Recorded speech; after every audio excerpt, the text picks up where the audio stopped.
La reforma en Francia, capítulo 12, capítulo que nos toca hoy, donde vamos a ver cómo la semilla del Evangelio iba avanzando a pesar de las dificultades. Y sobre todo me viene a la mente la parábola del trigo y la cizaña, que está en Mateo 13, versículo del 24 al 30.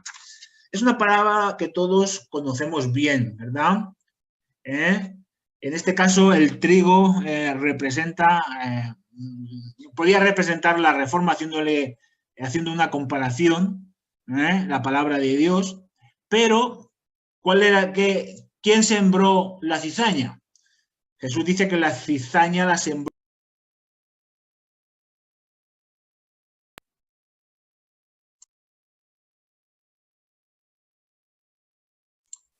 ¿Se oye? Sí, ahora sí. Es que se me... Ahora. Ahora se oye.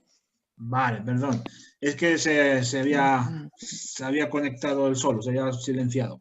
Ahora bueno, sí se oye. Estaba hablando de la parábola del trigo y la cizaña, ¿verdad? ¿Quién sembró la cizaña? Satanás. Muy bien, Satanás. ¿Con qué objetivo? ¿Por qué? Para confundir. Muy bien, para que la cizaña ahogase al trigo, ¿verdad? Y la verdad no pudiese salir adelante. Ahora bien, cuando le dicen al Señor, ¿quieres que la cortemos? ¿Por qué el Señor dice que no? Que no la cortéis, dejadla que crezcan. Para que no saque también al trigo. Muy bien. Luego al final vemos qué ocurre con el trigo. El trigo es llevado al granero y la cizaña es quemada, ¿no? Y haciendo un paralelismo, vemos que el enemigo, por medio de sus artimañas, la cizaña quiere ahogar el trigo de la reforma, pero a pesar de ello, ¿verdad? El trigo va saliendo y vemos cómo va creciendo. Bueno, vamos a ver un poquito la introducción. Recordemos un poquito la semana pasada que hablábamos de la dieta de Spira en Augsburgo, donde fueron dos hitos muy importantes. ¿Para qué? Bueno, en primer lugar, para el avance de la reforma en Europa, sobre todo después de la protesta de los príncipes, donde al parecer se gana una pequeña batalla y vemos cómo toda la reforma se va extendiendo poco a poco por muchísimos lugares. Eso también supone un duro golpe para Roma, sobre todo por la intención de acabar definitivamente con la reforma. Recordemos que el plan de Roma era ahogar la reforma solo en Sajonia para después poder destruirla. La protesta de los príncipes fue muy importante y a partir de ahí en muchos territorios se pudo escoger libremente la religión o el culto. En este caso era o soy reformista o soy católico. Es cierto que Satanás no cejó en su empeño y hubieron conflictos por ambas partes. Se derramó sangre, muchos murieron por defender la verdad y otros fueron capturados por las tropas imperiales, aunque murieron de ambas partes. En toda batalla, ¿verdad? Siempre hay pérdidas por ambas partes. Pero bueno, al final la verdad triunfa y Roma salió derrotada y el papado sufrió un duro golpe que poco a poco fue terminando en 1798 con la captura del Papa Pío VI. Eso sobre todo debido a unos sucesos que el capítulo de esta semana nos comentaba. Y también el precio económico de las guerras fue muy alto, tanto para el imperio como para el papado. Fue cuando fue decayendo hasta esa herida mortal que estaba profetizada. Bueno, la verdad de siempre salió adelante, la verdad de Dios siempre triunfó. Carlos V no pudo detener la obra de Dios. Carlos V, el emperador, combatía contra un poder superior, no con un ejército humano, sino contra la voluntad de Dios. Aquí hay un texto que es el de Zacarías 4:6, que dice, no con espada ni con lanza, sino con el poder de mi espíritu, dice el Señor. Amén. Está claro que el emperador era la persona más importante del imperio y tenía a su cargo el mayor ejército, no solo el ejército que conformaba el territorio español, porque Carlos V era español, Carlos I de España, sino todo el ejército de todo el imperio, incluso se añadieron las tropas papales. Parecía que iba a aplastar a los reformistas, porque los reformistas eran campesinos, eran gente normal, muy pocos eran gente de guerra, gente de batalla, pero Carlos V no pudo, y no es porque luchó contra otro ejército superior, sino que luchó contra Dios, porque Dios siempre iba a estar ahí para que su verdad siempre avanzase y siempre saliese a la luz. No pudo impedir el avance de la luz del Evangelio. Es cierto que Carlos V en un principio no quería luchar contra la Reforma porque él tenía otras historias, pero la presión de Roma fue brutal. El Papa, Roma, que hay que terminar con esto, hay que exterminarlo. Y fijaros cómo terminó Carlos V. Carlos V se fue a un monasterio y abdicó, no quiso saber nada y allí pasó sus días tranquilamente. Se retiró porque quedó totalmente abatido, totalmente cansado. Daros cuenta que él recibía presiones por todos los lados y claro, llegó un momento en que no pudo y al final dijo, pues hasta aquí hemos llegado.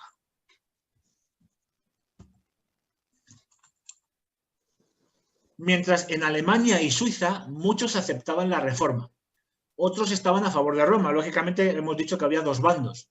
Los resultados de las guerras fueron desastrosos. Por ejemplo, Zunglio murió en una de esas batallas, Ecolán Padio también murió por esos sucesos y muchos más reformadores perdieron su vida en estas terribles guerras, en estas terribles batallas. Roma parecía que iba recuperando el terreno perdido, pero Dios levantó obreros en otros países para que predicasen la palabra de Dios. Y esto es muy interesante porque no pensemos que la Reforma salió Lutero y de ahí se fue extendiendo. Sí, pero la Reforma empezaba a germinar en otros lugares. Por ejemplo, vamos a hablar de la verdad en Francia. La verdad en Francia ya fue predicada por los valdenses mucho antes de Lutero. Entonces ya había ahí una semilla que empezaba a germinar y fue muy interesante.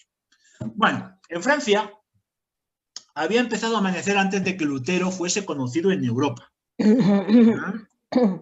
Los valdenses, desde Lyon, propagaron las verdades del Evangelio y luego se extendieron hacia la parte sur y hacia las fronteras con Italia.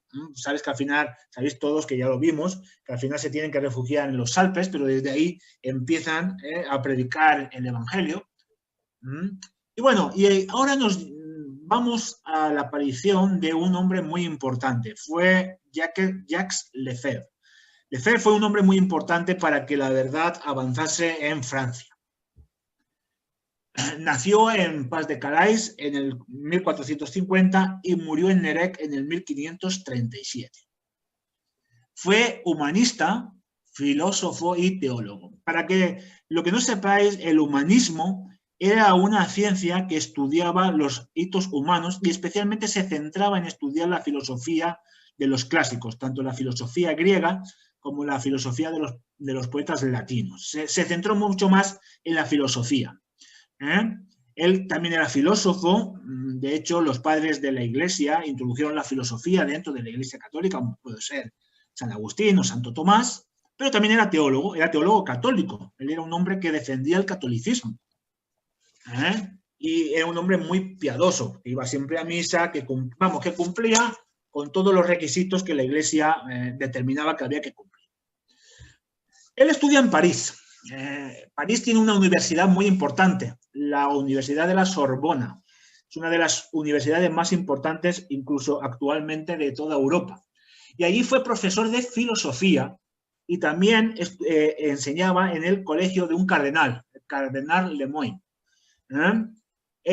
Lefebvre hace un viaje a Italia porque él quiere conocer y hablar con humanistas italianos muy importantes y junto a ellos crea un programa educativo para enseñar el humanismo en las escuelas. Es decir, un programa que enseñe a todos aquellos lo que es la filosofía griega y la filosofía de los clásicos. Estoy hablando de la filosofía clásica.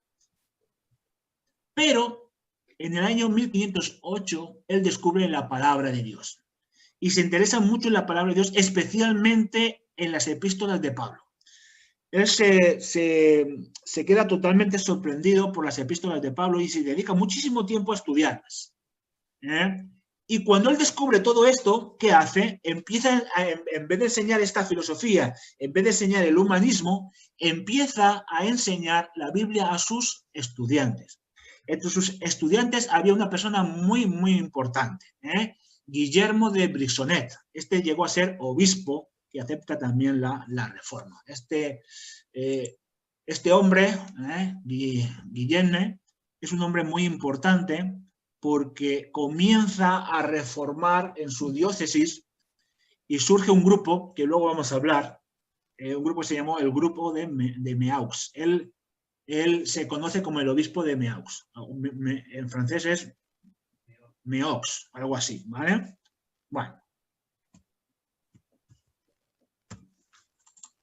Bueno, vamos a hablar solo un poquito de este hombre porque es bastante importante. ¿Veis? Como Dios tiene en todos los lugares, tiene hombres sinceros y mujeres sinceras que descubren la verdad, ¿verdad? Y quieren seguir esa verdad. Bueno, conocido como el obispo de Meaux, como hemos dicho. Junto a Lefebvre y otros grandes teólogos forman lo que se conoció como el grupo de Meaux o círculo. Se conoce por varias maneras en la historia. Y lo forman en el año 1521. Sus convicciones religiosas y su estudio de la palabra de Dios lo llevan al convencimiento que es necesaria una reforma en la Iglesia Católica. Y él comienza a intentar reformar su diócesis, donde él tenía su ámbito de influencia. En el 521 se une a este grupo por mediación de este hombre alguien muy importante para el avance de la reforma. Fue la reina Margarita, hermana del rey Francisco I de Francia. Ella, Margarita, luego vamos a hablar un poquito de esta mujer porque es una mujer muy interesante. Fue la primera mujer que luchó por la igualdad de las mujeres, especialmente por las mujeres de la corte, porque en esta época las mujeres de la corte no eran nada, sencillamente estaban siempre superditadas a los hombres, al rey, y ella luchó para que las mujeres también tuvieran un papel muy importante. Fue protectora de la reforma, ayudó a muchos predicadores reformistas a eludir la prisión, la Inquisición, y sobre todo a las autoridades, la Inquisición. Ella ayudó a muchas personas a que pudiesen escapar y no entrasen en prisión. Incluso el rey Francisco I también estuvo un tiempo muy grande apoyando mucho a la reforma. Organizó grupos sociales donde se predicaba la verdad del Evangelio, grupos pequeños, incluso algunos grupos se reunían en el mismo palacio, con el beneplácito del rey, con el permiso del rey. Fijaros si fue tan importante esta mujer que en la historia se llama la mecenas de la Reforma, porque hizo un papel muy importante. Luego vamos a hablar un poquito más de ella. Bueno, aquí tenemos dos fotografías, la de arriba es de Lefebvre y la de abajo es del rey Francisco I. Francisco I se le conoce como el rey de las artes. Era un hombre que quería aprender mucho. Lo que pasa es que luego tiene un problema con Carlos V y a partir de ahí es cuando él se desvía un poco del arte y de todo esto. Incluso estuvo a punto de aceptar la reforma, a punto. Lo que pasa es que ocurrió algo que lo hizo cambiar de opinión. Luego lo vamos a ver. Bueno, Lefebvre deja de lado la filosofía, como hemos dicho, y comienza a dar estudios de la Biblia.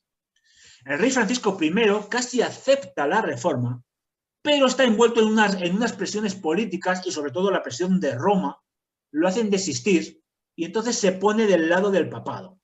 Él lo hace porque ocurre un hecho importante que a él le molestó mucho, que luego lo vamos a ver, porque eso marcó un episodio muy importante en la reforma en Francia, en la lucha en contra de la reforma en Francia. Fue enemigo de Carlos V, Carlos I. ¿Por qué fueron enemigos? Porque Francisco I que anhelaba ser el emperador del imperio, el imperio germánico-románico, ¿de acuerdo? Germánico-romano, perdón. Codiciaba ese puesto y eso hizo que entre él y el emperador Carlos V hubiese una gran enemistad que terminó en una batalla en la cual Francisco I fue capturado, fue hecho prisionero. Pero bueno, vamos a centrarnos un poquito en el papel de la palabra de Dios. Estamos ahora viendo cómo Lefebvre y el obispo deseaban que el pueblo tuviese acceso a la palabra de Dios en el idioma natal. Es cierto que Lefebvre se ve un poco influenciado por los libros de Lutero. Él leyó a Lutero y también el obispo y vieron que Lutero tenía razón. Entonces dijeron, no, es necesario que la palabra de Dios sea llevada al pueblo en el idioma que el pueblo conozca. Lefebvre traduce el Nuevo Testamento al francés, mientras que en Alemania se publica la Biblia de Lutero, la Biblia que Lutero había traducido al alemán. También teníamos la Biblia de Wycliffe en inglés y vemos como también Zwinglio también había hecho en el idioma un poco alemán, suizo, ahí hizo también. Vemos como la Biblia en varios lugares ya se va traduciendo al idioma que todo el mundo podía entender. El obispo apoya esta causa y a partir de este momento se comienza a predicar la verdad, se reúnen en grupos nocturnos para enseñar a los ciudadanos las verdades de la palabra de Dios y hubo una transformación en los corazones de mucha gente. Mucha gente comenzó a ver la verdad y empezó a aceptarla en todo momento. ¿Qué enseñaban? Bueno, entre otras cosas, este grupo, que ya era muy numeroso, porque entre otros se añadió al grupo Guillermo Farel, que fue una persona que ayudó mucho a Calvino, Gerard Russell, otro gran reformador, teólogos, poetas y artistas que amaban la palabra de Dios.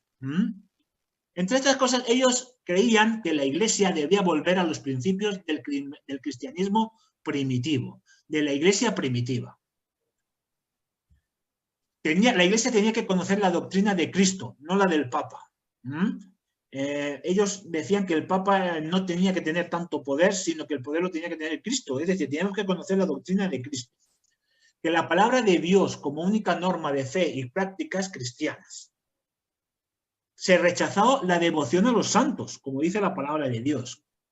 Las indulgencias fueron también criticadas por este grupo. Y decían que tanto el culto, la misa, debía ser en la lengua del pueblo. El pueblo debía entender la palabra de Dios. Y así como traducir al idioma la Biblia y todos los demás textos. Los padres de la Iglesia, los de Lutero, es decir, que se tradujesen a todos para que todo el mundo pudiese alcanzar ese conocimiento. ¿Pero qué ocurrió? Claro, Roma es informada de todo esto y entonces se levanta en contra de este grupo. Los teólogos de la Universidad de París y el clero avisan a Roma de la labor que estaba realizando el obispo y Lefebvre. Claro, como Lefebvre estaba enseñando todo esto en la universidad, muchos profesores que eran teólogos, que formaban parte del clero, avisan a Roma diciendo, oye, aquí está ocurriendo algo. Allí, en cada día, aumentaba el número de personas que aceptaba la reforma. Veían como mucha gente dejaba el catolicismo y aceptaba la verdad del evangelio. Esto llamó la atención de los clérigos que se levantaron en contra de la reforma. Pero el rey, en primera instancia, pudo contener el ataque del clero. Francisco I en esta época hizo una gran labor para calmar la situación y permitir que la reforma se pudiera seguir adelante.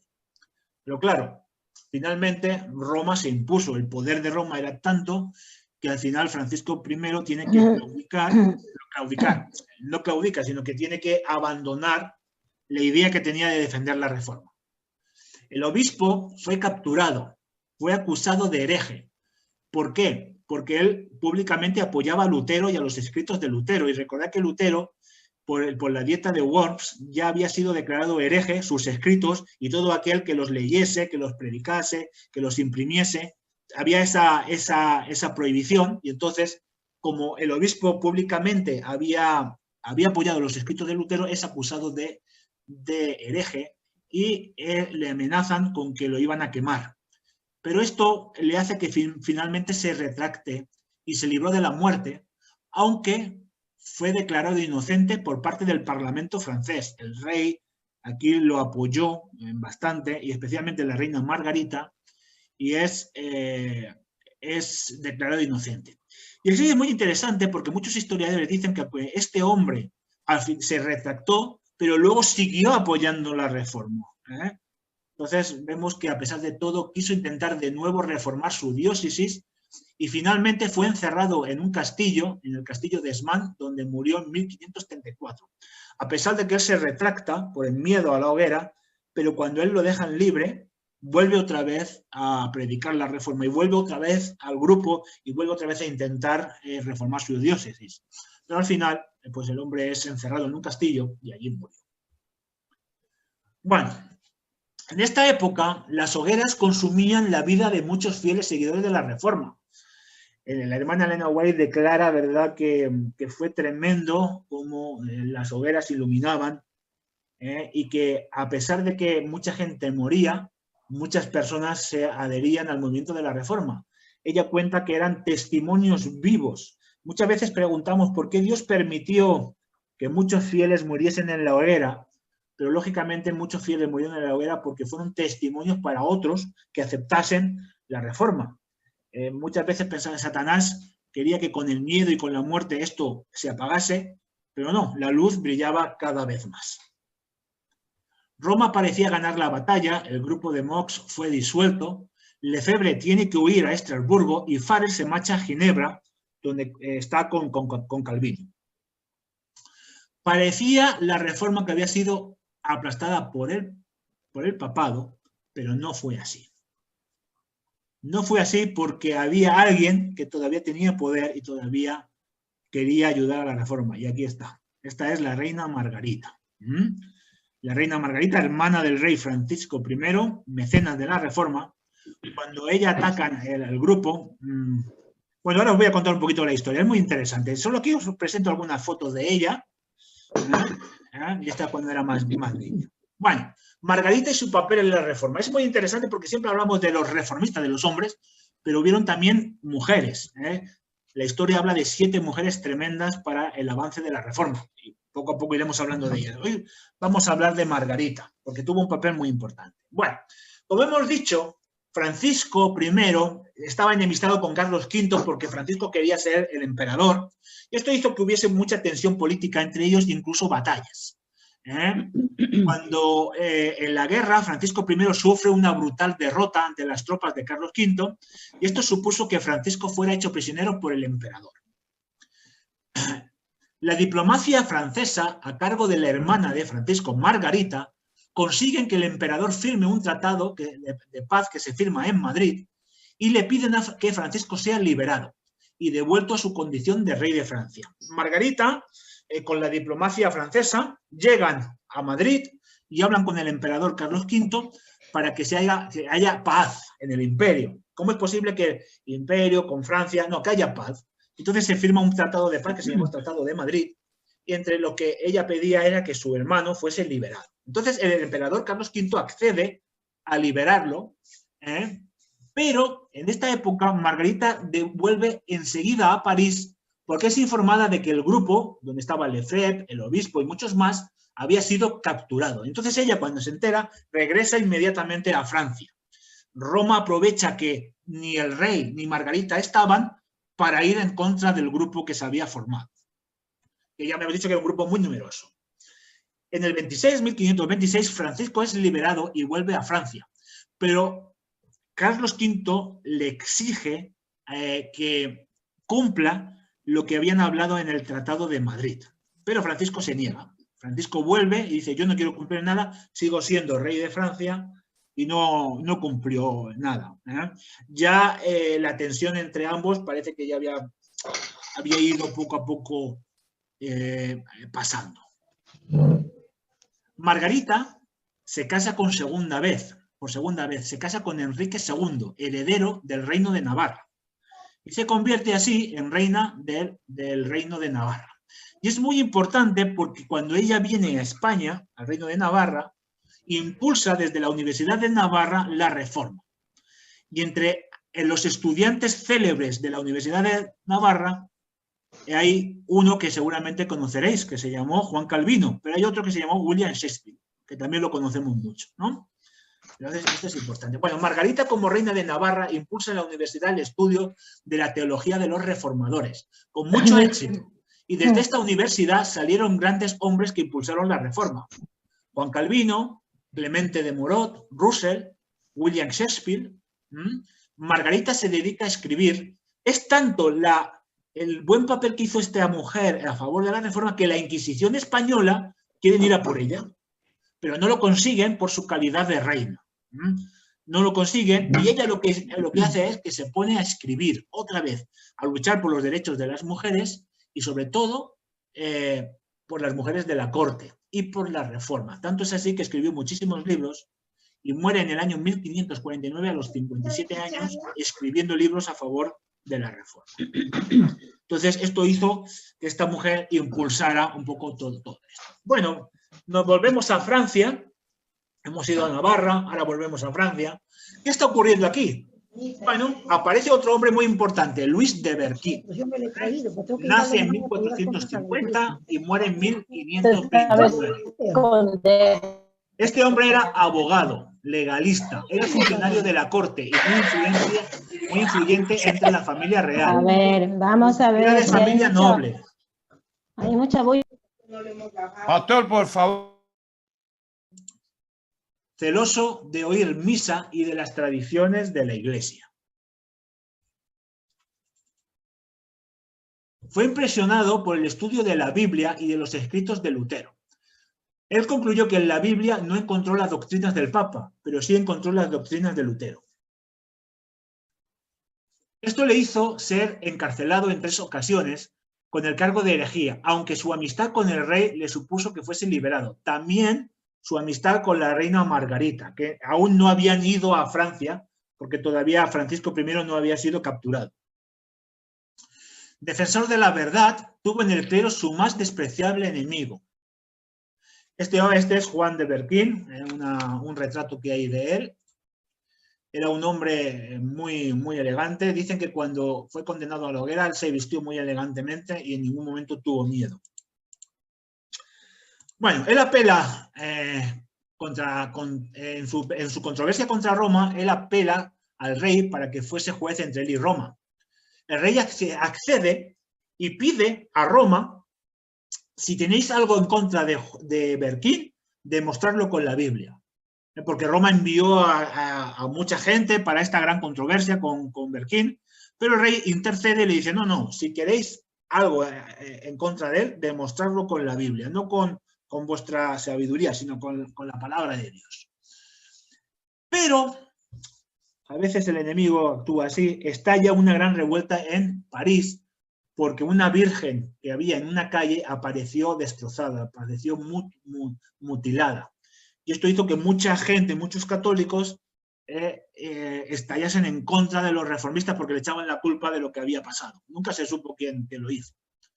Francisco ha de salir de Francia. Aquí es cuando Francisco sale por los asuntos que tiene con Carlos V, y más tarde va Margarita cuando Francisco es apresado. Y entonces, ahí, cuando ya no estaba el rey ni la reina Margarita, ¿qué ocurre? Roma apresa de nuevo a Berquín. Y antes de que el rey vuelva, quieren ejecutarlo y entonces lo queman. Berquín estaba tranquilo, vestido elegantemente y confiando en Jesús. No se le dio oportunidad de hablar por miedo a la reacción del pueblo, porque era un hombre muy influyente. Pero primero lo estrangularon, y cuando lo estrangularon, después lo quemaron en la hoguera. Pero con su muerte dio un gran testimonio, porque muchos siguieron las reformas, siguieron los escritos, porque este hombre también había escrito varios libros, y siguieron los escritos de Berquín. Bueno, vamos a ver que Francisco y Margarita no estaban en Francia, y esto hizo que Roma acelerase la persecución contra el grupo de Knox. Prohibieron a los teólogos enseñar la teología de la Reforma. Muchos tuvieron que huir, pero se dedicaban a enseñar lejos del alcance de Roma, en bosques, en montañas o en lugares apartados. Muchas veces se reunían de noche, con muchísimo cuidado, en casas, para que el evangelio progresase. Porque muchos obreros se preparaban para que la Reforma progresara. Porque había muchos grandes teólogos que, aunque tuvieron que huir, ellos seguían enseñando las ideas de la Reforma. Bueno, y aquí aparece este hombre, Juan Calvino. Juan Calvino fue un hombre muy católico, fue muy supersticioso, y al principio él se estremeció cuando escuchó todo lo que los reformadores decían. Y decía, esto no puede ser, este hombre era un hombre muy católico, y él quería defender el catolicismo por encima de todo. Él era un buen estudiante. Mira qué interesante, ¿verdad? Porque todos estos hombres, los reformadores que hemos hablado, todos eran excelentes estudiantes. Eran muy buenos, se preparaban muy bien para después poder defender las ideas de la Reforma. Y Juan Juan Calvino fue un buen estudiante. Primero estudió en París, luego hemos visto que estudió en Navarra, luego estudió en Ginebra, estuvo un poco por varios lugares de Europa. Él pensaba que los herejes tenían que morir. Él estaba plenamente convencido de que el catolicismo era la verdad y aquellos que no seguían el catolicismo tenían que morir. Ese era su convencimiento. Así que él dijo, yo defenderé el catolicismo frente a la reforma. Pero ocurre algo en su vida. En el año 1533 ocurre algo que cambió su vida. Este año, el rector de la Universidad de la Sorbona en París, cuando comenzó el curso, hace un discurso público y se apoya en la Biblia y en los escritos de Lutero. Y habla de la justificación por la fe. Este hombre tacha a Roma de intolerantes, de asesinos, y que estaban matando a aquellos que defendían el Evangelio. Roma inmediatamente quieren apresarlo, junto a un joven Calvino acusado de leer y difundir los escritos de Lutero. Calvino empieza a estudiar a Lutero y empieza a convencerse, y entonces un amigo les avisa de que Roma iba por ellos y tienen que huir de Francia. Calvino huye y se establece en Ginebra, donde estudia los escritos de Lutero y junto a Farel hacen progresar la reforma. Ambos fueron expulsados de la ciudad y se establecieron después en Estrasburgo, aunque luego regresan a Ginebra de nuevo. Bueno, Calvino tiene dos grandes disputas que lo hicieron tomar algunas decisiones equivocadas. La primera disputa la tiene, cuando regresa a Ginebra, la tiene con este hombre, con Jerome James Bolsec. Este hombre era un teólogo y no estaba de acuerdo para nada con la doctrina de Calvino de la predestinación. Hoy en día los calvinistas siguen predicando la doctrina de la predestinación. La hermana Elena White dice al final del capítulo que aunque Calvino hizo algunas cosas buenas, también se equivocó mucho. Y a veces, bueno, pues los hombres se equivocan. La teoría de la predestinación, más o menos lo que dice, es que los hombres están destinados a ser salvos o a ser condenados ya desde su nacimiento, y es por expreso deseo de Dios. Es Dios el que decide quién es salvo y quién no. Y esto lógicamente se equivocaba porque aquí hay un factor importante que es la decisión humana. Es cierto que Dios sabe todos los que van a ser salvados, pero esto no significa que estén predestinados, sino que es la decisión humana. Y Calvino, pues aquí se equivocó. Y este hombre no estaba de acuerdo, pero ¿qué ocurrió? En la gran controversia que tuvo, Calvino lo denuncia a las autoridades y lo manda a apresar. Pero no fue condenado a muerte porque Calvino dijo que, bueno, que no merecía la muerte, no lo iban a acusar de herejía porque él no estaba en contra de Roma, sino estaba en contra de una doctrina de Calvino. Pero ¿qué hace Calvino? Lo expulsa de la ciudad y le prohíbe que vuelva a la ciudad de Ginebra. La otra gran controversia la tiene con este hombre. Este hombre se llamaba Miguel Servet. Este era un reformador aquí en español, aquí de España, de Aragón, de Zaragoza, de un pueblo de Zaragoza. Él no estaba de acuerdo con Calvino en dos puntos doctrinales. En la primera, Miguel Servet no estaba de acuerdo en que se debían de bautizar niños. Él pensaba que los bautismos debían ser de personas que decidiesen bautizarse, es decir, bautismo de adultos. Pero tampoco estaba de acuerdo con la doctrina de la Trinidad que expresaba Calvino. Miguel Servet decía que en la doctrina de Calvino no se le daba la importancia que tenía que tener Jesús. Que se le daba mucha importancia al Padre y mucha importancia al Espíritu Santo, pero no le daba importancia a Jesús. Aunque este hombre tenía alguna idea un poco rara en cuanto al Espíritu Santo. Fijaros, este hombre lo arrogante que era, que se atrevió incluso a comprar un libro de Calvino, corregirlo y enviárselo a Calvino, aquí. Esto molestó tanto a Calvino, tanto es así, que le dijo, porque Miguel Servet le dijo, se escribían cartas, y él le dijo, yo voy a ir allá a Ginebra a hablar contigo. Y Calvino dijo, como pises en la ciudad, te mando matar, te mato. No vengas a la ciudad. Pero Miguel Servet era aragonés, los aragoneses son muy echados para adelante, y él fue a Ginebra, quiso hablar con Calvino.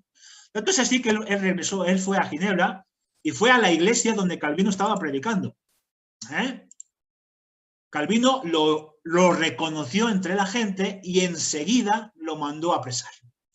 Lo mandó a apresar y lo juzgó como hereje y lo condenó a morir en la hoguera. Y Miguel Servet fue quemado en la hoguera por orden de Calvino.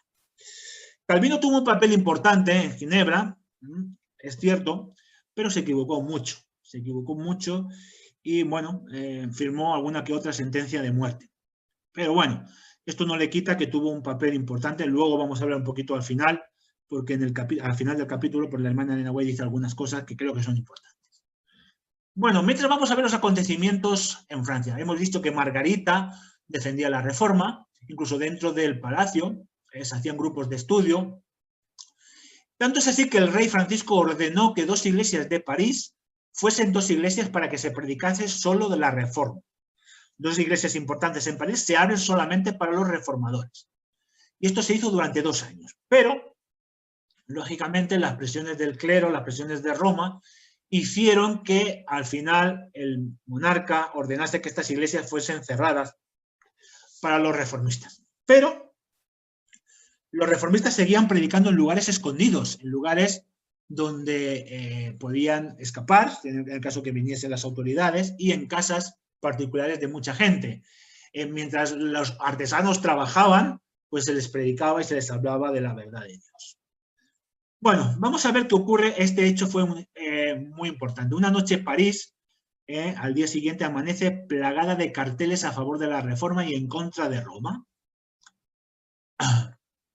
Esto, en vez de ayudar a la reforma, hizo que la reforma retrocediese, porque fue un retroceso que condenó a la reforma, sobre todo un hecho que ocurrió en el palacio. Dice la hermana Elena White que alguien pegó un cartel en la puerta de la misma habitación del rey y esto horrorizó al rey. El rey se escandalizó cómo es posible que se hubiese pegado ese cartel en contra de Roma. En esta controversia se puso al lado de Roma y por orden del rey comenzó una persecución terrible en París. Se firmaron ejecuciones y muchos murieron en las hogueras. Esto se llamó el reinado del terror, porque se desató una gran persecución en contra de los reformistas. Vemos que muchas veces, cuando queremos defender la verdad, a veces la defendemos de una manera no correcta, y esto en vez de ser bueno es malo. Muchos protestantes deben de huir a otros lugares. Muchos se marchan a América desde Inglaterra, donde en el año 1620 sale el primer barco con peregrinos hacia América, que fue el Mayflower. No es que salieron de París y se fueron a América, sino que salieron, muchos fueron a Inglaterra y desde allí, al cabo del tiempo, salieron hacia América. Se rechazó la palabra de Dios. Queriendo defender la reforma, se hizo un gran retroceso. Se entronizó a la diosa razón, nació el ateísmo y la negación de Dios. Y todo ello desembocó en el levantamiento de los campesinos contra la monarquía y contra el clero, que fue la Revolución Francesa. ¿Vale? Roma sufriría un fuerte golpe en 1798, donde se acaban los 1260 años de la supremacía del Papa. Todos estos acontecimientos fueron pasando paulatinamente, claro, no vino todo de golpe. Hemos dado un salto en el tiempo. Bueno, aquí tenemos una imagen de cómo esto fue la gran persecución, cómo muchos reformistas, mucha gente que aceptaba la reforma era ejecutada, era matada, las hogueras, la Inquisición, etcétera, etcétera. Fue lo que se llamó el reinado del terror. Pero a pesar de todo, a pesar de que, como hemos dicho al principio, la cizaña quería ahogar el trigo salió adelante, ¿no? La reforma seguía adelante. Calvino aquí tiene un papel importante. Él era caudillo público, él tenía mando, y aunque cometió muchos errores doctrinales, porque es cierto que Calvino se equivocó en muchas cosas, pero a pesar de todo ayudó a que la reforma siguiese adelante. Ayudó a los reformadores a que escaparan de la persecución. Ginebra se convirtió en una ciudad de refugio para muchos que escapaban de Francia y de esta terrible persecución que hubo así. Y a partir de allí, en Ginebra, se imprimían muchos libros y se podían distribuir a toda Europa. Instruían a las iglesias reformadas a resistir la tiranía de Roma y desde allí muchos regresaban a sus países para defender la antorcha de la reforma y predicar la verdad de la palabra de Dios. Bueno, terminamos. En Apocalipsis 14:12 nos habla de la paciencia de los santos, que son los que guardan los mandamientos de Dios y tienen la fe de Jesús. Satanás intentó, mediante el reinado del terror, apagar la llama de la verdad, pero gracias a la paciencia y gracias a la esperanza que tenían, muchos dieron su vida para que otros pudieran conocer la verdad.